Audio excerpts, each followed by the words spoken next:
Assalamualaikum warahmatullahi wabarakatuh. Bismillahirrahmanirrahim. Alhamdulillah. Alhamdulillahilladzi hadana lihada wa ma kunna linahtadiya laula an hadanallah. Allahumma salli wa sallim wa barik ala sayyidina Muhammadin wa ala alihi wa sahbihi ajma'in. Ma'asyiral muslimin rahimakumullah.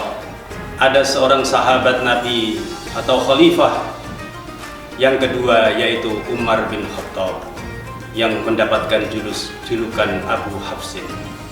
Umar bin Khattab ini ketika menjadi khalifah sering keluar malam, belusukan, kadang-kadang dengan pengawal dan kadang-kadang tanpa pengawal. Khalifah Umar bin Khattab ini ingin mengetahui langsung bagaimana kondisi masyarakatnya yang sesungguhnya. Khalifah Umar tidak lantas percaya terhadap laporan dari anak buahnya, tapi ingin mengetahui kondisi secara langsung. Sehingga pada suatu malam ketika Umar bin Khattab ini berjalan di pinggiran kota Madinah, Umar bin Khattab melihat ada sebuah tenda yang lampunya masih menyala dan di dalamnya terdengar suara anak-anak kecil yang sedang menangis. Didekatilah tenda itu, semakin dekat, semakin jelas suara tangisan itu. Dan akhirnya terlihat oleh Umar bin Khattab itu bahwa ternyata di dalamnya ada beberapa anak kecil yang sedang menangis. Di sampingnya ada seorang ibu yang sedang memasak. Lalu Umar bin Khattab pun mengucapkan salam. Dijawab oleh ibu itu tanpa memperhatikan salam dari Umar bin Khattab ini. Maka kemudian Umar bin Khattab bertanya, mengapa anak-anak ibu itu sama menangis? Dia kelaparan. Dia sejak pagi belum makan. Dia tidak makan. Lalu ibu itu sedang memasak apa? Saya sedang memasak batu. Kenapa ibu memasak batu? Saya tidak punya beras. Saya tidak punya gandum untuk dimasak. Kenapa ibu tidak melaporkan kepada Khalifah Umar? Mendengar nama Umar disebut, ibu itu langsung berdiri. Wajahnya mendadak menjadi merah. Dia mengatakan Umar itu khalifah yang dolim, tidak tahu kondisi masyarakatnya. Ada masyarakat yang kelaparan seperti ini, tidak tahu.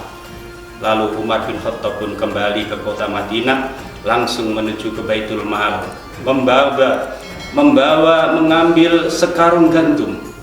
Mau dibawakan oleh pengawalnya, tidak boleh oleh Umar. Biar saya bawa sendiri, karena ini sebagai bentuk kesalahan saya sebagai khalifah atau sebagai presiden.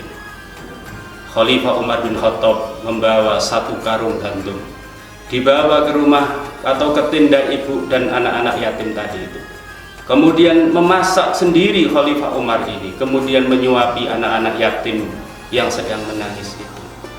Lalu si ibu ini pun setelah semuanya kenyang diperintahkan oleh Umar ini. Ibu ini belum tahu bahwa orang yang berada di hadapannya ini adalah Umar bin Khattab. Kata Umar, wahai ibu, besok pagi ibu dipersilahkan untuk menghadap Khalifah Umar di istana. Maka besok paginya pun ibu ini datang ke Khalifah Umar.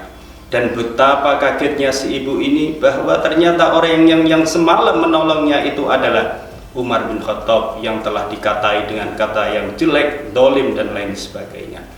Lalu si ibu ini mengatakan, wahai khalifah, saya mohon maaf karena telah mengata-ngatai engkau dengan kata-kata yang jelek.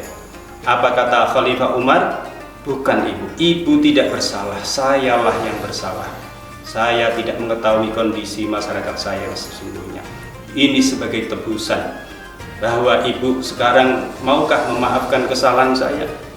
Ibu ini pun kemudian menganggukkan kepala sebagai tanda menerima maaf dari Umar bin Khattab ini. Ma'asyiral muslimin rahimakumullah, pelajaran yang bisa kita ambil dari kisah ini adalah bahwa kita di bulan Ramadan ini diperintahkan berpuasa oleh Allah.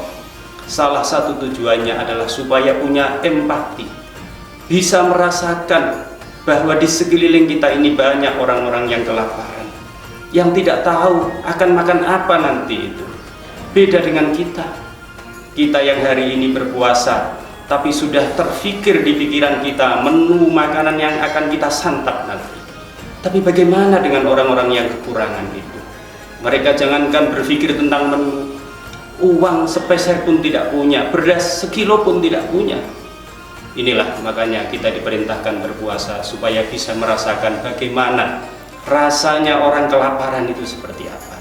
Mudah-mudahan dengan kita melakukan puasa di bulan Ramadan ini bisa meningkatkan keimanan kita, empati kita terhadap orang-orang yang kekurangan di sekeliling kita. Amin amin ya rabbal alamin. Wassalamualaikum warahmatullahi wabarakatuh.